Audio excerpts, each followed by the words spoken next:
Hello there, this is the voice of Stewart Pearce, and welcome to Deep Dialogues, a series of 12 remarkable conversations that I'm having with male soul stewards from all over the world, these extraordinary men who are transmitting unconditional love, empathy, and vast waves of spiritual intelligence, encouraging us, inspiring us, enthusing us into living a new level of living, and thereby creating a brave new world. And we are recording. Welcome everybody to this unique, deep dialogue. It's unique for two reasons. Firstly, I'm sitting with my dear brother, who you see in front of me, David Pearce. Hello. Thank you. And I just want to introduce you to who David is and why he's been, apart from being my dear brother, of why he's been invited onto Deep Dialogues. Because as you all know, Deep Dialogues is a wonderful platform where I am literally in deep dialogue with one of the major soul stewards that are around the world, that are literally holding, as it were, our souls in their hands, or indeed in their hearts, as we move forward through this extraordinary time of change.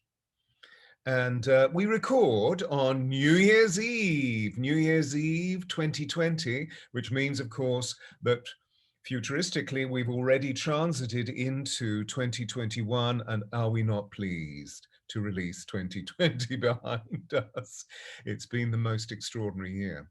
So to begin with, what I'd love to do is just to give you a few things to think about in relation to my dear brother, to give you a little bit of a bio, so you have an understanding of the richness of this gentleman and why he is here this evening in import to share with us his wonderful wisdom.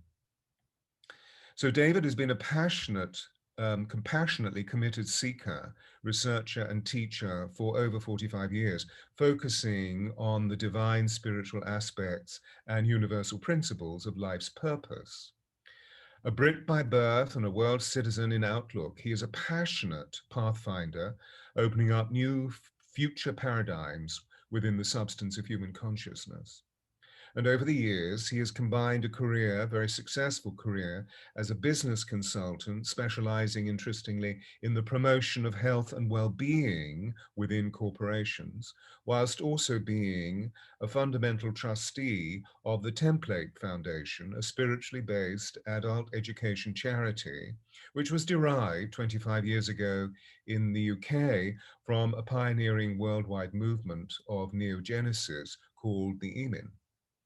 Retiring recently to his home in Wales, he now concentrates on deeper research and writing, of course, with his dear wife, Christine, and they are designing and launching and conducting a series of very successful exclusive international meditation retreats via Zoom, focusing on spiritual development and human evolution.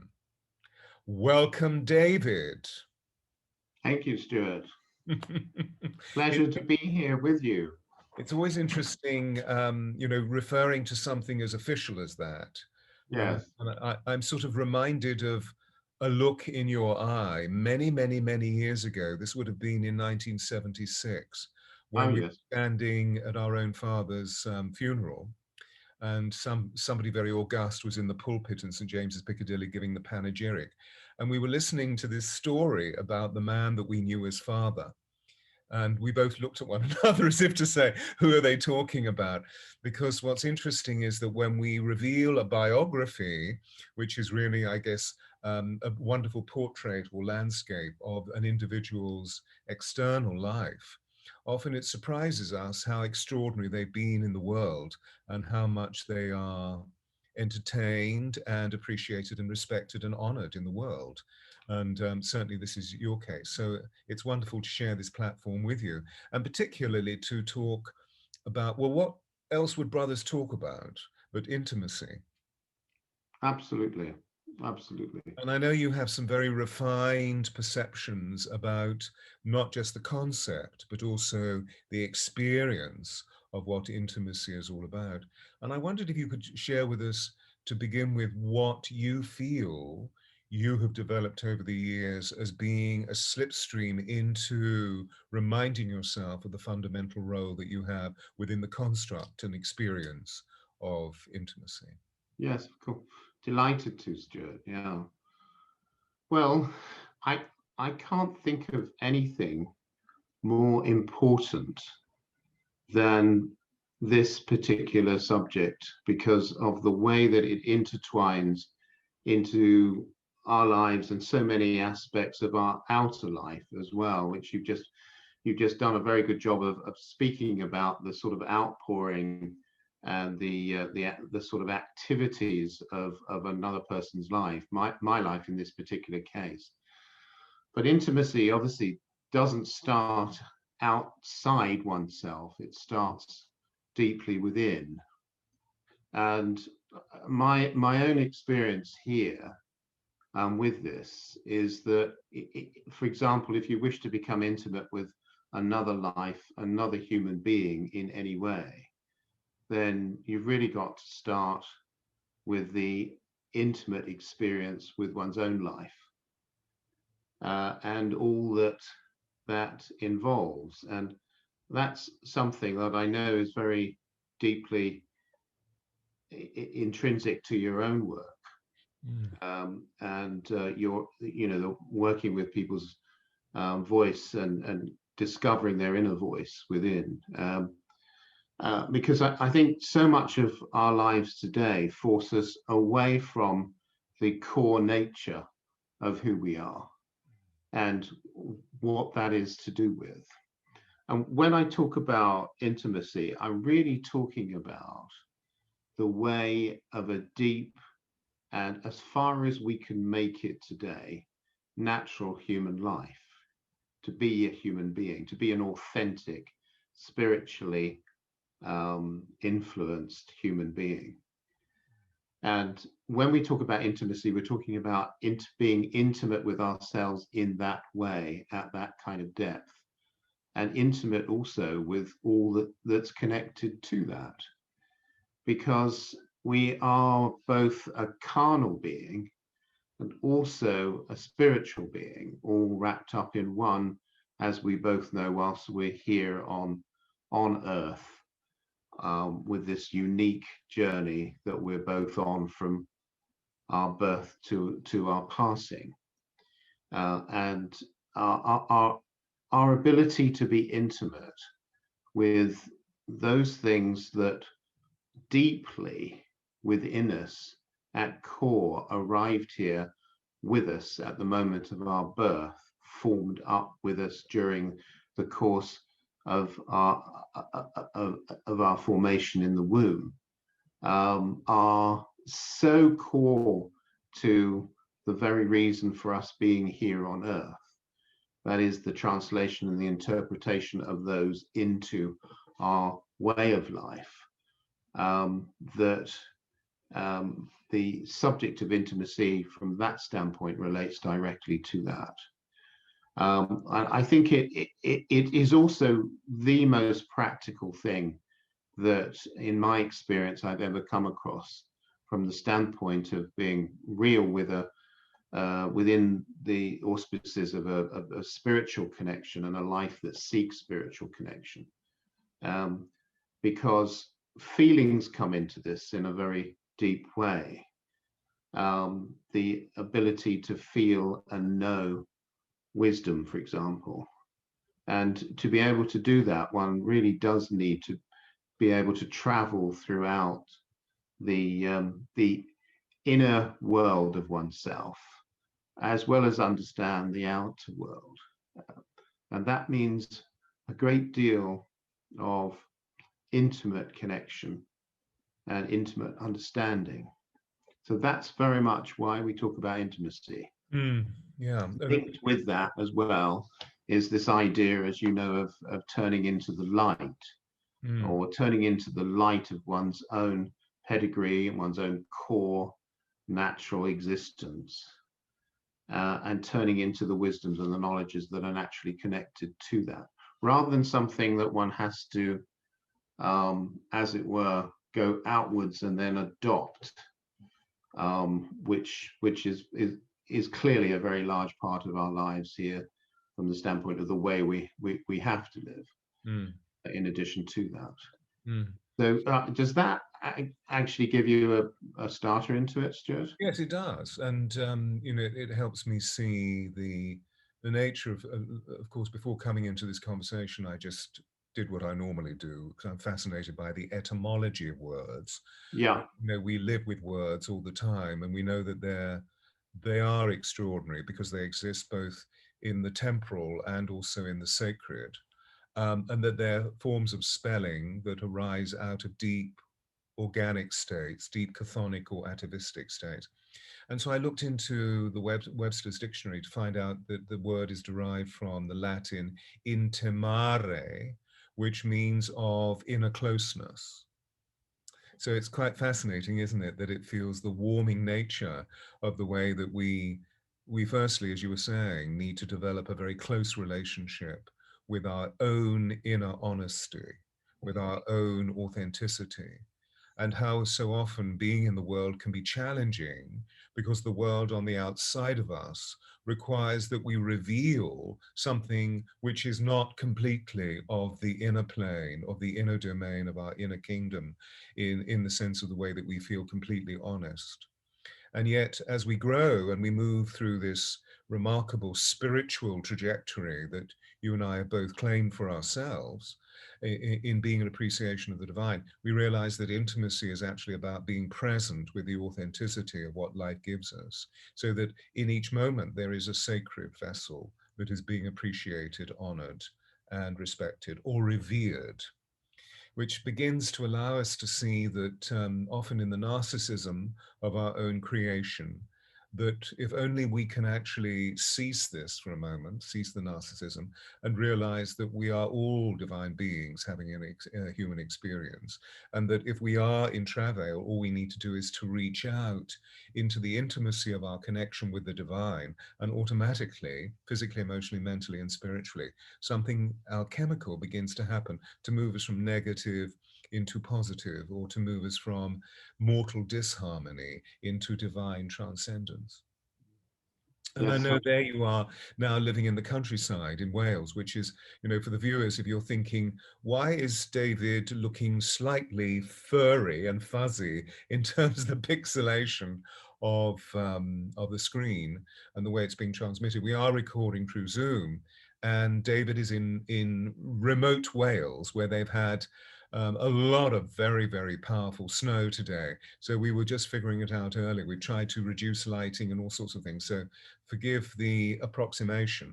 But of course, what's happening as we speak is that the viewer is able, the listener is also able to move into the deeper closeness of what you're actually saying.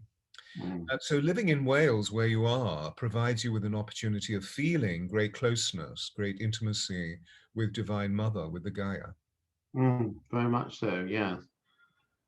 And I think that's a very good practical way of talking about intimacy that is extending out from one's own life, really, to the connective web that we live within, the connective web of life that we live within, and particularly this extraordinary great mother of ours, this beautiful earth, that provides us with all that we need, including our bodies, our sight, our senses, our form, what anchors us here on earth. And I think that someone once asked me, could you give a practical example of this in sort of everyday life? The increased and enhanced spiritual intimacy. And I think the scenario that you've just mentioned of nothing more nor less complicated than a country walk is a very, very good one for me. And it starts, Stuart, really with the realization that I'm about to go out into the life beyond the walls of our house, into the life of this extraordinary planet of ours. And what I'm seeking to do when I do that is to connect to her life and to all the myriads of sub-lives or lives within her life, such as the trees, the countryside itself, the geology, the radiation from the land itself, and all that's actually happened here. And in order to be able to do that, you can't just sort of take one's ego and go bustling out into it without first pausing and stopping and calling over in oneself the respect for all that we are and all that we're connected to and all that is made possible by that relationship with the Great Mother. I mean, it is the ball of dust that we stand on in all the infinite stretches of space. It is our anchor into the universe, and it is the home of our earthly selves as well, which have been provided for us as part of our journey through the stars, as it were. And to start off by pausing and to literally evoke the essence of respect and of belief and of the connectivity through the maternity that is all of our experiences through our mothers, to feel that connective bridge with her, so that when one goes out into nature or into the world of the great church or the Great Mother, there is something going on in oneself already that is in sympathy with all that you're going to be meeting. Otherwise, one is imposing oneself in an egoistic way, which is all too common amongst us because of the way we're brought up to be, in that sort of disconnected, divided mind state that we've spoken about many times. And you find yourself cut off from the very healing natures of what is actually there waiting for one, if one can join it. So I think that's a very practical and very simple but very profound example of intimacy working from within to without, through a human being's life, and in connectivity to a greater life, as you say, the Gaia, this incredible, intelligent, living being that we call the Earth, that we are very much a part of. So as you speak, as you speak, I'm on the path with you. I'm seeing what you're seeing as you step out of your home into the wonder and the awe of Mother Earth. And presumably the separateness of self that we feel in the narcissism or the egocentric behaviors that we often have been conditioned and socialized into upholding suddenly disappears if we have the mind to allow ourselves to move into the reverence of the great Mother. And so presumably we begin to perceive the co-creative function of every single element of sentient life within the countryside, within rural, or out at sea, or on top of a mountain, or indeed in outer space. We see this extraordinary interconnectivity where the sentience is having a conversation with everything else, but the spirit of existence is so alive. Yes. Why do you feel, I mean, bearing in mind that you have only recently in your life made the shift from living in the northern suburbs of London to Wales, and presumably you've noted a great shift in your own biochemistry as a result. I have, yeah. I've been characteristics. Yes, we've been talking about it recently, Christine and I, quite profoundly and remarkably deep, and actually quite unexpected, Stewart, in the sense that I didn't sit down and think about it in advance. But again, a very similar process through this enhanced intimacy with one's own life and existence, and what caused it to be. Because the more that internal intimacy develops in oneself, the more it naturally flows into what you're expecting in terms of your relationships with the world outside, and that includes a beautiful location like West Wales. But I was surprised at how quickly the land seemed to welcome me, and that I connected to it and it connected to me. And it's been extraordinarily supportive of the work that we've been doing whilst we've been here. I'm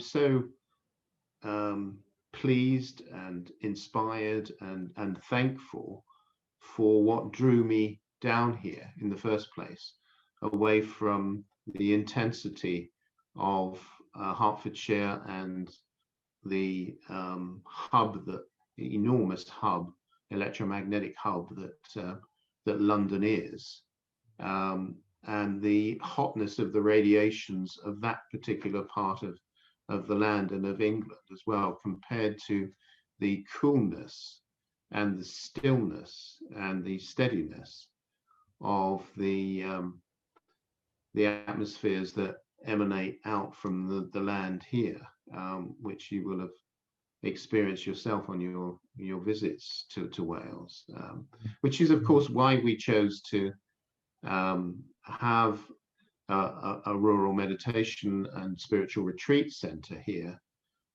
in the first place. And there is an extraordinary stillness in the air down here, and you know, as you walk around, that allows so much more to be close to oneself as well, from the unseen, compared to what would be possible in London, where it's a much more of a struggle because of the collectivity and radiations of all that goes with the capital.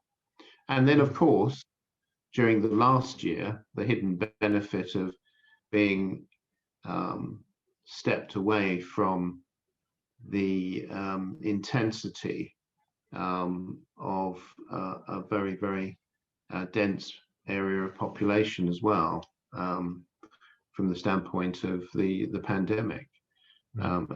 It's been relatively peaceful here, although, as we know, across the board, infection rates are rising. So yes, I mean, do you know, Stuart, when I sorry, if I can just finish, when I first arrived here, I felt an awareness in the land, the trees, the fields, the animals here, in the people in the village here. I felt this profound awareness that I met, and I was being aware of it, but I felt this awareness of me as well, and then gratefully was accepted, and it has supported me ever since. I mean, for example, do you know I had an incipient asthmatic problem in London, which was very much to do with the level of pollutants in the background there, diesel pollutants and what have you. And since I've been down here, I've hardly had any symptoms at all.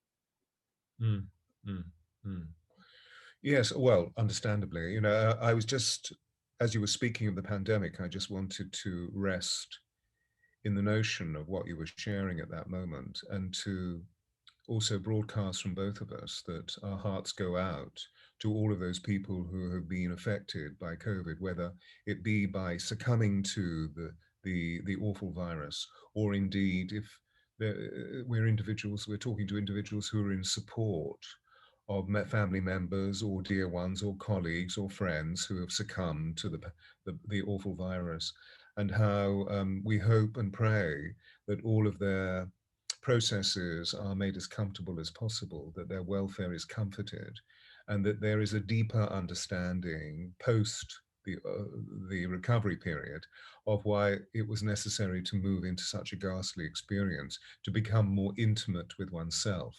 And I guess also with other sentient life, because when we're that unwell, as we know, we reach out for succor from other people. And anyway, so it's just sending much grace and much peace and love to those people who have succumbed to the virus.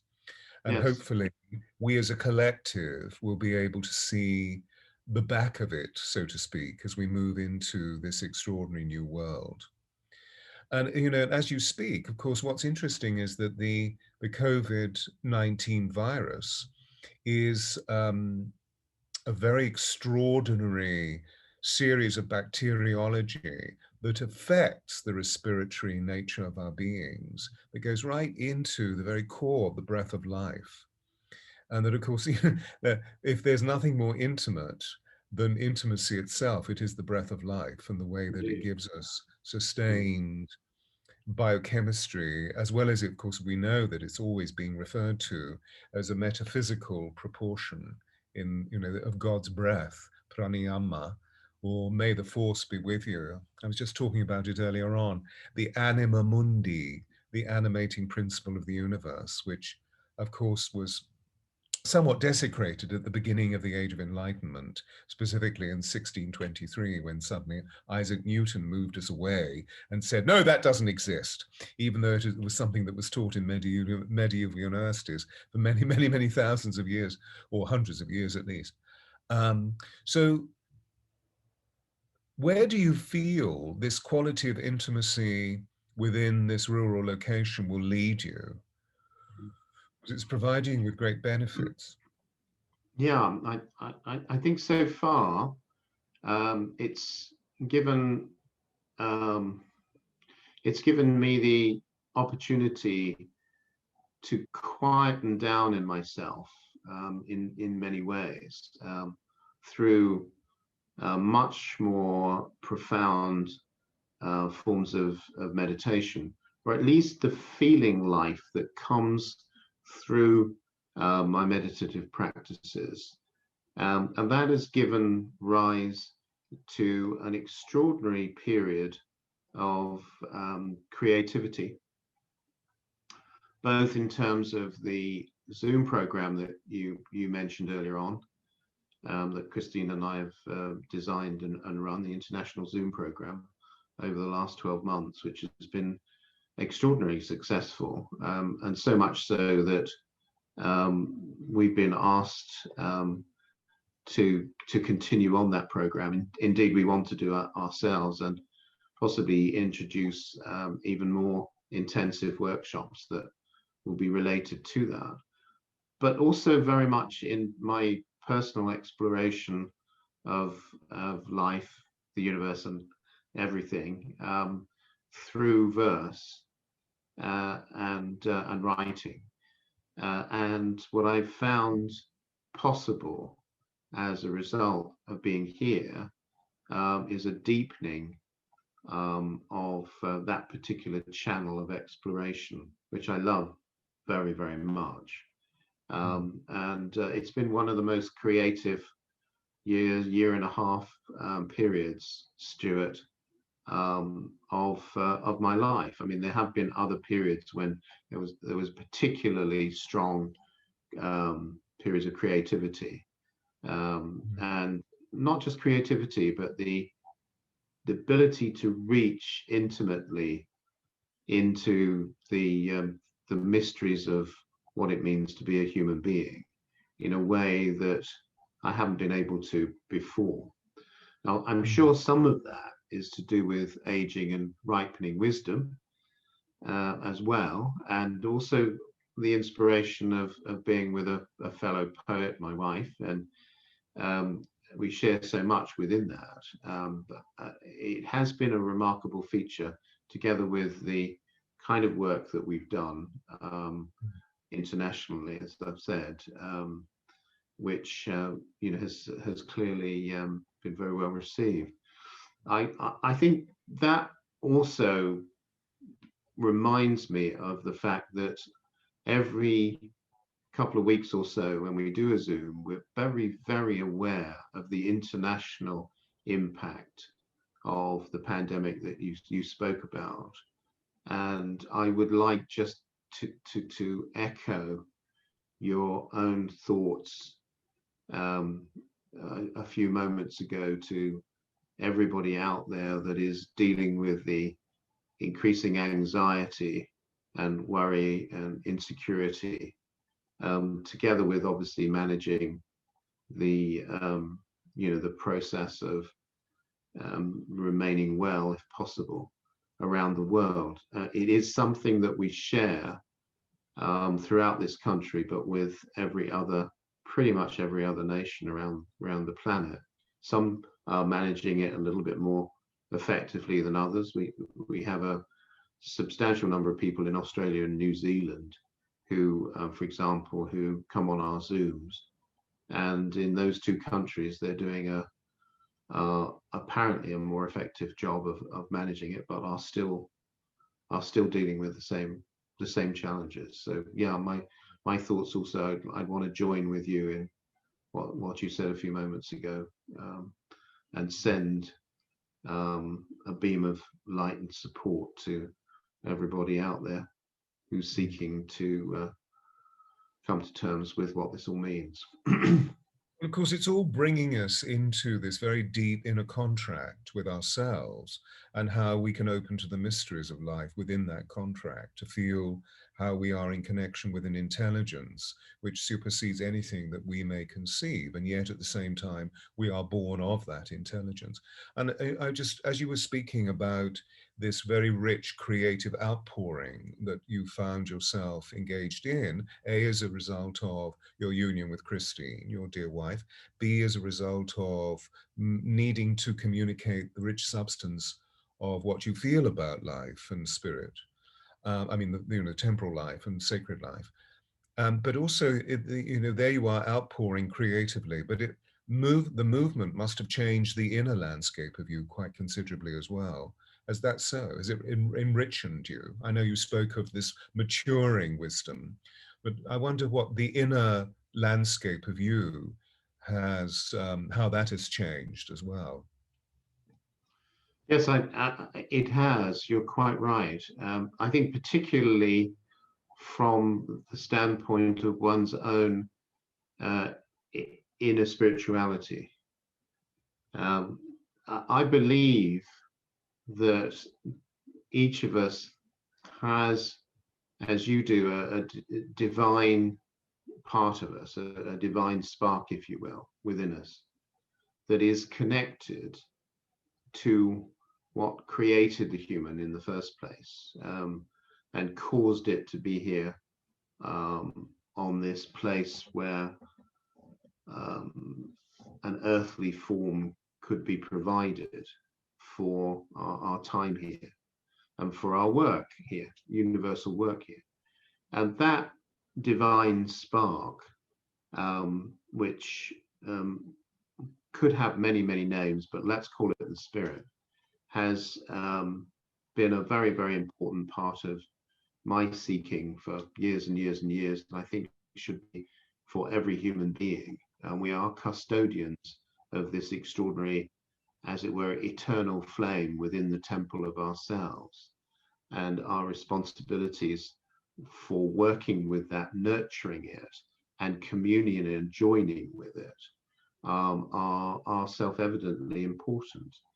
And I found during my time here, but certainly over the last two and a half years or so, an extraordinary deepening in myself, and also in many of the people that we work with, an increasing sense of their own spirituality.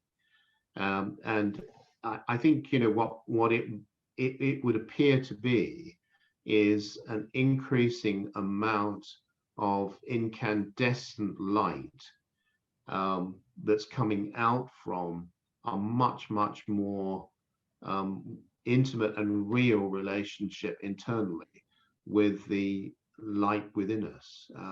So my own work has become far, far more illuminated as a result of that process. And I think that's something that's beginning to happen on a much wider basis here. I know you and I have spoken about this before, which is one of the reasons why people are beginning to experience a transformative process going on with their own consciousness, and increasingly are moving more and more and more towards what I would describe, Stewart, as connective consciousness, which goes very much with the idea of this special internal intimacy, which of course then starts to flow from one's own life to other lives who also appreciate and understand that. So yes, absolutely, profoundly important part of life here and my life generally, but it's flowing like a tide, a rising tide of spirituality in so many of the engagements that we have. And increasingly, the more and more we do that, we designed and did some Zooms for a group of people in Brazil recently, and it was most extraordinary to note the synchronicity, the spiritual synchronicity backwards and forwards between a group of people, 40 or 50 people, pretty much mostly native Brazilians that I'd never met before, and ourselves, and the bridge of light that shone across between us and themselves on the Zoom was very much that incandescent, glistening, that shining brightness of the communion between ourselves and this divine spark within us, that I think is becoming increasingly more and more an evident truth in people's lives. And what it do you will, feel triggers that? sorry, What do you feel triggers that? I'm sorry? What triggers this, the quality of interconnectivity and the beautiful rainbow-like bridge, as it were, that you were referring to? What triggers Yeah. that level of intimacy?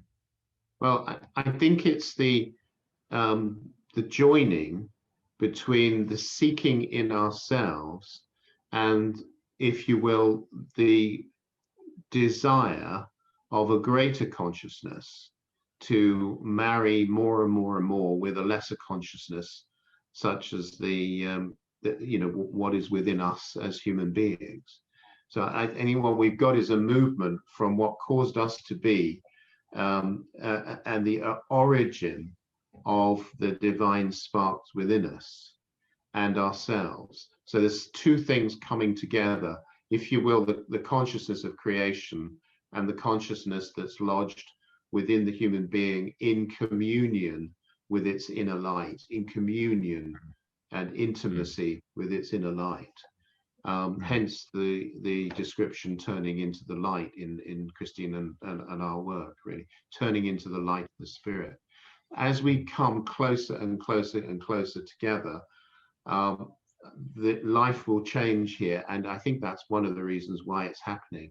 And then when you get an engagement between spiritually aligned people, it naturally starts to happen in a life-to-life way, because it's absolutely entirely natural for us to do that. We should be connected to our spirits.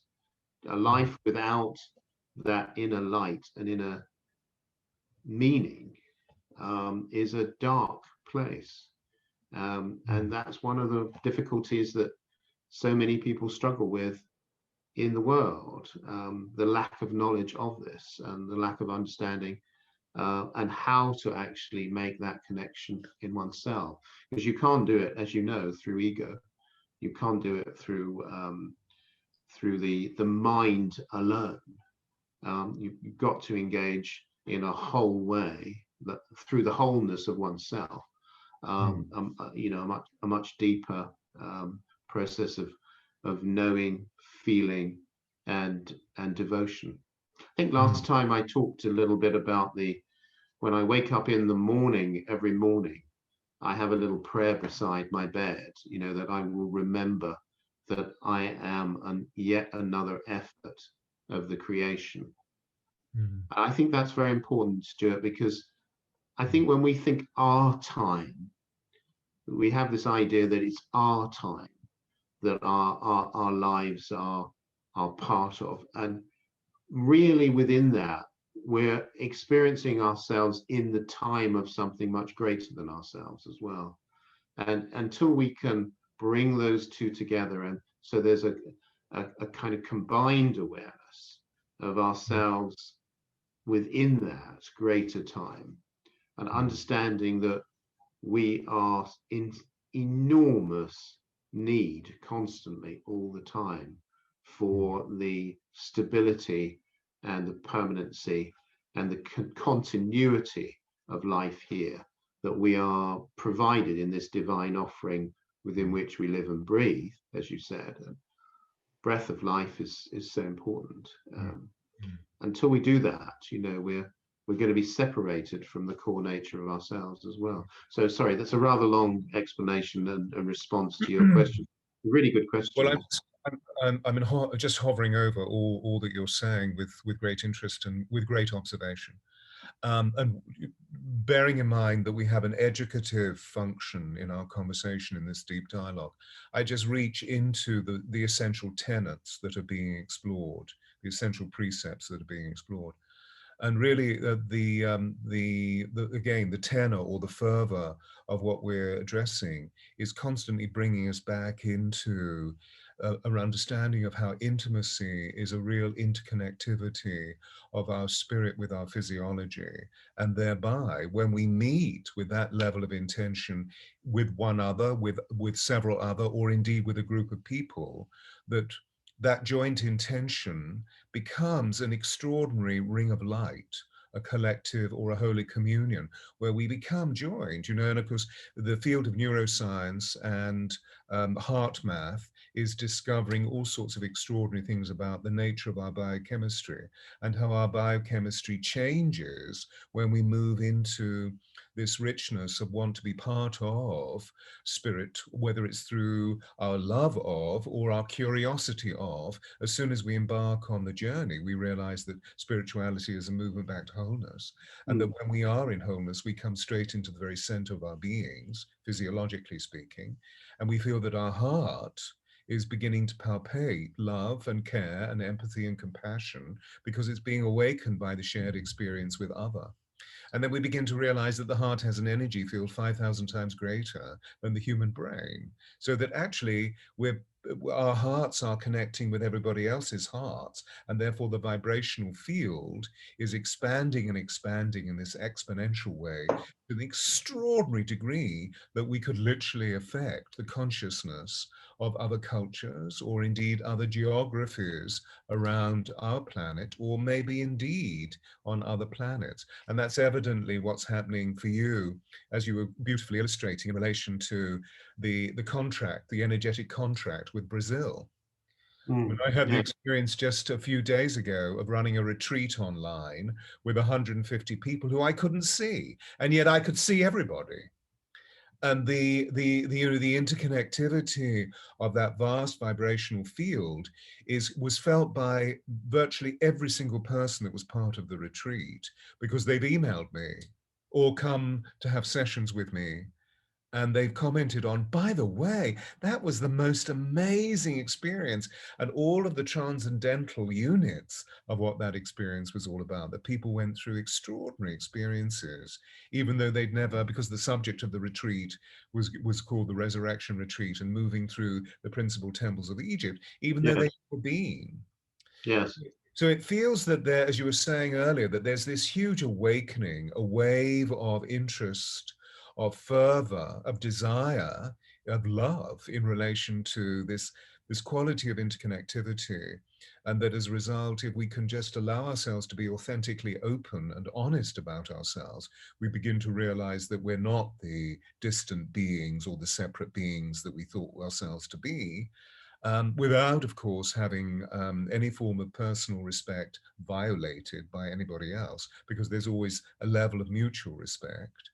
That this quality of conversation, this quality of energetic, will have a huge effect on our planet, because as we look into the other realms of our planet, we begin to see untold division, dispute, controversy, and um, ire, basically. Yes. Although Yes, I I do do. feel a big change is about to happen with Mr. Biden becoming the president of the United States. Well, that can only be good news, as we both know.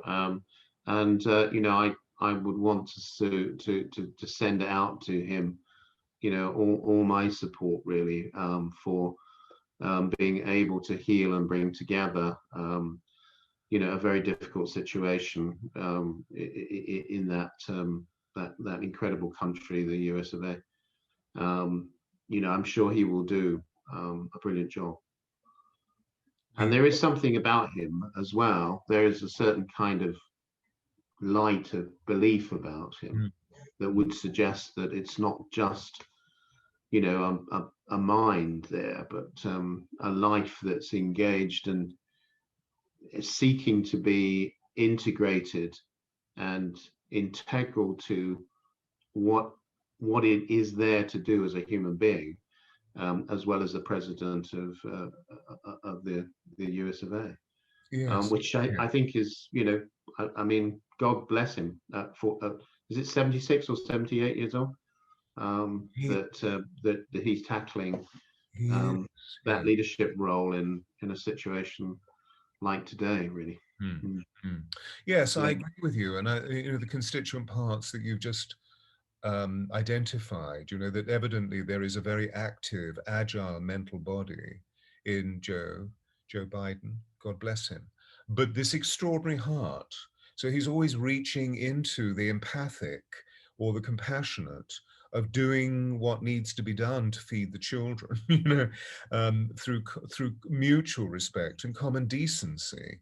That's what's so extraordinary. Whereas the diversified arena of antagonistic gladiatorial display that we've seen, for example, in over the last 4 years in the United States, and the precipitating disillusion of what's been taking place in the kingdom that we're currently within, meaning the United Kingdom. It is certainly not united at all. But what's interesting is that the organism of COVID seems to be bringing us into a way of being able to release ourselves from the external dynamic of what our lives are all about and moving ourselves into a much more complicit communion with what is most intimate, or what is most precious, what is most rich, what is most peerless within us. Yes, I believe profoundly, Stuart, that the greater the degree of communion and integration internally that we have with our spirits, with this divine spark within us, in every way, in the statement that our actions make in relationship to our responsibility as custodians of the light and to the light itself. The greater that degree of intimacy and communion, the more powerful will be the regenerative capabilities within ourselves, within our auric globe, because we are beings of light and energy beyond the physical and throughout the genetic makeup and form and cellular structure of our physical carnal cells as well. So in a way, the answer to disease and all the problems that go with that, including the immunity problems that come with viruses, etc., very much relate to the human being able to be as whole as they can be in that internal relationship, the increasing amount of intimacy. And I think there's lots and lots and lots of evidence to support this through the healing organizations, through our own well-being sciences people as well. The greater the degree of integrity, spiritual integrity within the human being, which naturally produces the qualities that you've just been referring to in Mr. Biden and in anyone, really, because they are the qualities that go with that integrity and with it, with that internal agreement between oneself and the very core of the way one's been designed by God in creation. Yeah, I do. I think that's an absolute profound thing, and will is very important from the standpoint of the immunity of the human race going forwards. I feel not Mm, just to physical illnesses as well, but to the kind of things that can erode the mind, and the psyche and mm, everything that goes with that, which I know your healing practice is deeply involved in. mm, mm. Bless you. And so we're talking about a very rich inner and outer landscape and all the varying constituent parts. Well, not all of them, but many of them. Yes. And I just wondered if we could perhaps rein in the richness of what arena we've opened up um, into the constructs that are really useful to determine a reconnection and a remembering and a resurrection or restoration of the vital impulse that we're actually talking about at the very heart of this, which is that love is all there is. And how that can be restored in, how, for example, whether it's to do with your own practice or to do with the practice that you encourage and elicit in your community. Are there any particular constructs that you can offer us? This can be useful. Yeah, I think a few simple things really. I think the most important thing is to know that one has a route into the natural world of this planet, the universe, creation itself. One has a route into that world that is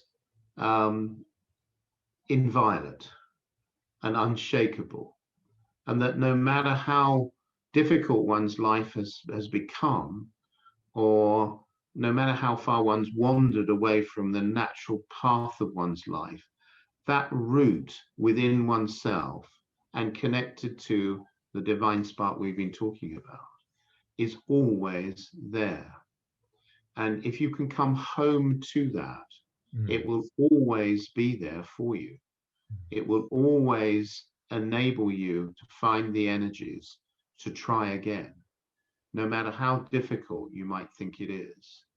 And will connect you to a much, much greater source of energy beyond yourself that can provide you with the support and the encouragement and the enhancement and the wherewithal that you would need to overcome whatever challenges you're facing.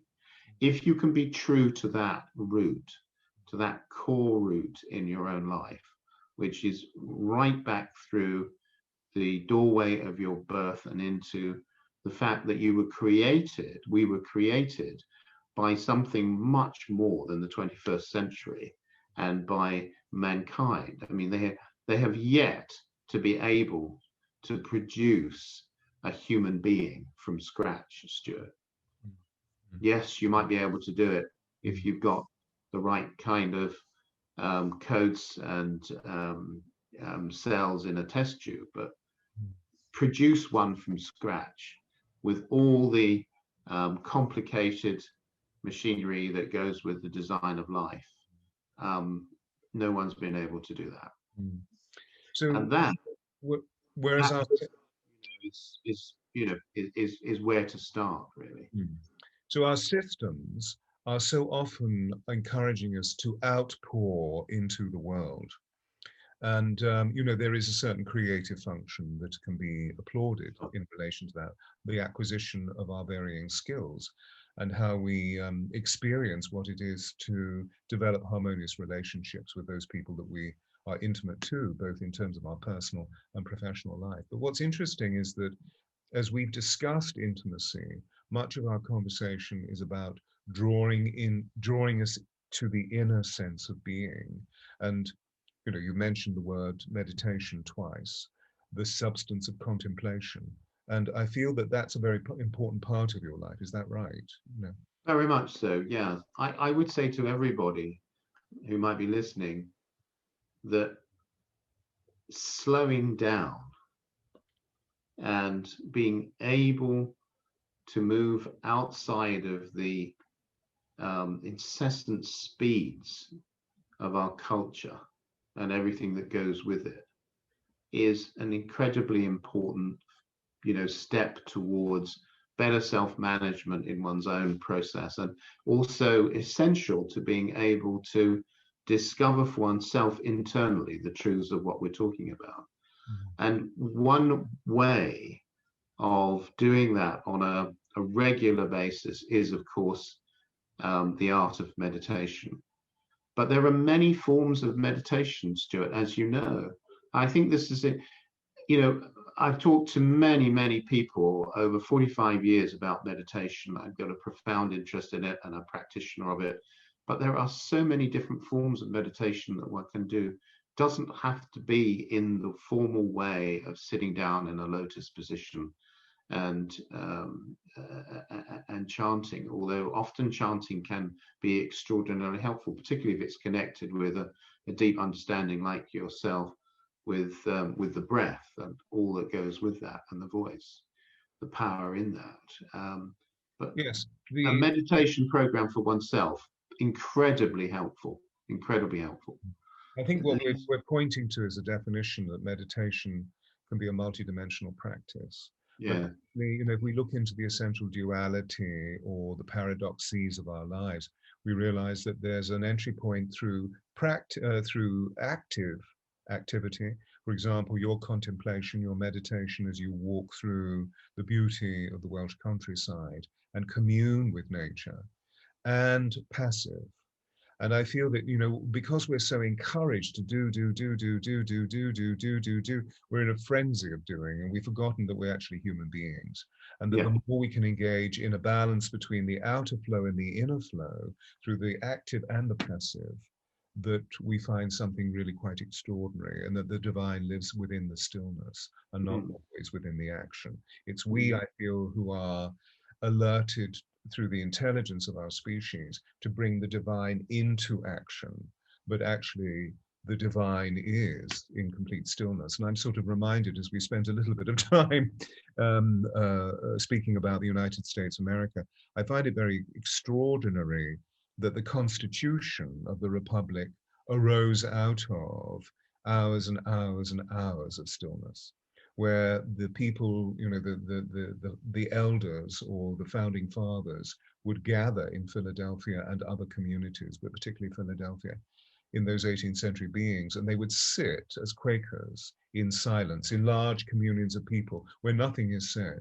for 60 minutes to 90 minutes, sometimes twice a day.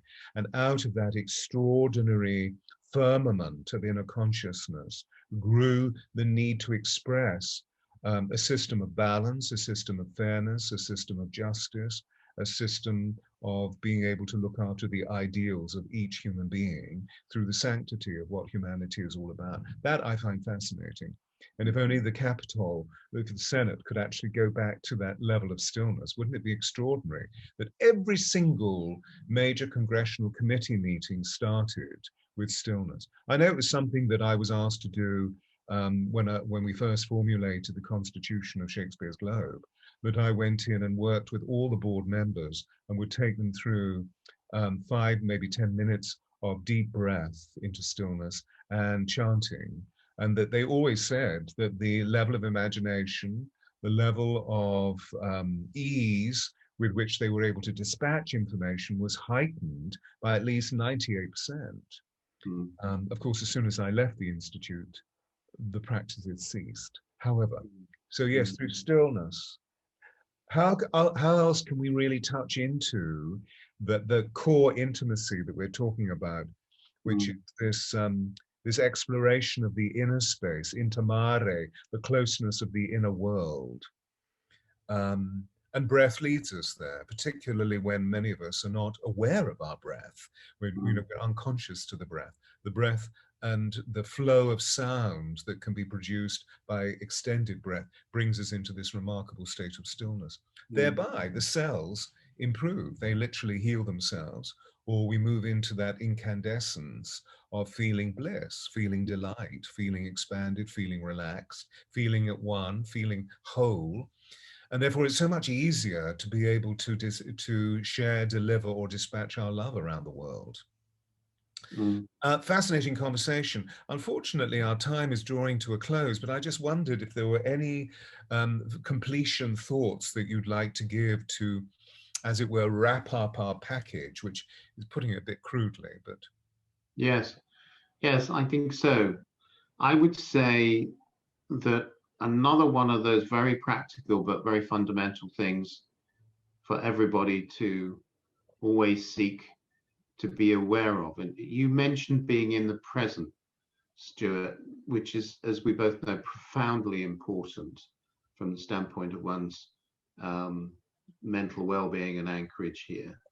What goes with that as well for me is the knowledge and the feeling most important, that we human beings here are not alone. We are not alone. We may feel we are in ourselves because we're isolated, or because we just don't have the right kind of friends around, or whatever reason, or we're in a one of those awful situations that one finds oneself in. But we are never, ever, ever alone. There is always something from the unseen, from the host, from God, from creation, close by and with us. You and I have both experienced that in our lives many times. A friendly presence that is close by to us if we can but call upon it. And that presence is within us as well as without us. And so I would say, if one can cultivate in oneself the knowledge and the feeling as deeply as one can, that we are not alone, and we never will be.